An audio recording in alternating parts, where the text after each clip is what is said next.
Moi ja tervetuloa meidän metsäaiheisen kanavalle. Täällä meillä on tarkoitus vaimon kanssa hypätä suoraan metsän syvyyksiin. Ei ammattilaisena, vaan ihan tavallisina aloittelijoina, jotka yritetään oppia hommat kantapään kautta. Me ollaan melko uusia metsätöissä, mutta intoa kyllä löytyy. Ja tällä kanavalla nähdään yrityksiä, mokia ja naurua. Toivottavasti vähän onnistumisiakin. No mitä me nyt luvataan tältä kanavalta sitten? Raivausta. Me tehtiin raivausta viime vuonna ehkä 3-4 kertaa. Meni ihan hyvin, mutta vielä olisi paljon parannettavaa. Me jätettiin totta kai liian paljon puita metsään, niin kuin totta kai aina aloittelijat tekevät. Ne oli aika hitain.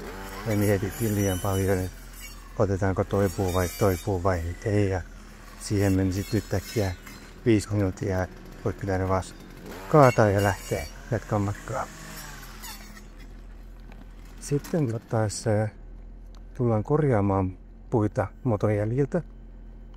Eli reuturoivalla traktori ja metsäkone, metsäkärry. Ja näiden avulla sitten tullaan ajamaan nämä kaadetut puut, rangat metsästä tien laitaan. Me tehtiin tämä myös viime vuonna. Oli mielenkiintoista, oli haastavaa ja tosi paljon töitä. Me totta kai mukattiin aika paljon. Ei oikein osattu ohjata metsäkärryä, niin totta kai kesti aika kauan meille. Mutta mä luulen, että tänä vuonna me tullaan harjoittelemaan aika paljon metsäkärryä käyttöä ja toivottavasti sitten ollaan vähän parempia ensi kerralla. Eikä nyt sitten osutaan ihan joka ikisen puuhun, joka vielä on pystyssä. Sitten me ollaan tänne moottorisahalla metsään ja kaataa puita. Elikkä me ollaan kuultu, että on moni eri tapa kaataa puita ja me totta kai pokee ihan joka ikinen niistä. Aloittelijoina totta kai nimellä tulee olemaan joku ammattilainen mukana näyttämään meille ja antamaan neuvoja ja näin poispäin. Mutta halutaan koittaa kaikki tavat, mitkä löydetään. Semmoisia järkeviä tapoja. Ei totta kai semmoisia, jotka johtaa meitä ensiapuun. Me tullaan jo parin viikon päästä menemään metsään moottorisahan kanssa ja kaadetaan yksi puu, joka on ollut ojan sivussa ja se on sitten kaatunut sen takia ja halutaan ottaa sitä pois niin, ettei ytökät saa ruokaa ja se tuo meidät seuraavaan aiheeseen sitten ytökät ja nämä kaikki tuholaiset.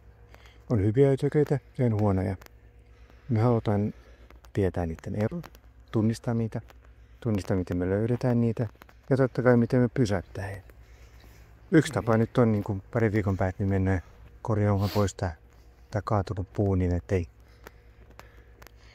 sitten ytökät saa ruokaa siitä hyvän paikan parit. Sitten meillä on tämmöinen polttopuuprojekti. Eli meillä on polttopuubisnes, aloitettiin tänä vuonna. Tehtiin laskelmat ennen kuin aloitettiin ja katsottiin vähän miten paljon voittoa olisi mahdollista saada. Ja nyt totta kai kun kausi alkaa olla ohi, niin vaikka tehdä laskelmat sitten, että miten oikeassa tai väärin ne oli. Ja tähän polttopuubisnekseen niin meillä on erilaisia tee-itse-projekteja, mitkä me tullaan toteuttamaan myös.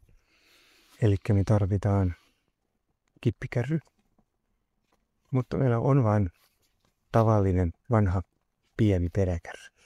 Me päätettiin, että koitetaan muokata sitä pientä peräkärryä kippikärryksi. No, se on ihan kohta valmis ja heti katsastuksen jälkeen niin totta kai tehdään siitäkin videoja. Jos tämä projekti onnistuu, niin me tarvitaan vielä isompi jarrullinen kippikärry ja tarvitaan jonkinlainen jalusta polttopuusäkeille, kun me täytetään niitä. Tarvitaan myös jonkinlainen suppilo, millä me saadaan sitten täytetty polttopuut, että jos meillä on tai polttopuusäkit, jos meillä on polttopuut isossa kasassa maassa, niin saadaan sitten kauhalla niitä nostettua säkkeihin. Eli erilaisia projekteja tulee olemaan. Jos tämä vaikuttaa mielenkiintoiselta, niin ryhty mukaan meidän projektiin. Ja meidän tavoite on pitää hauskaa ja mokata paljon ja jossain vaiheessa ehkä tuoda teille vähän metsään viiso. Kiitos.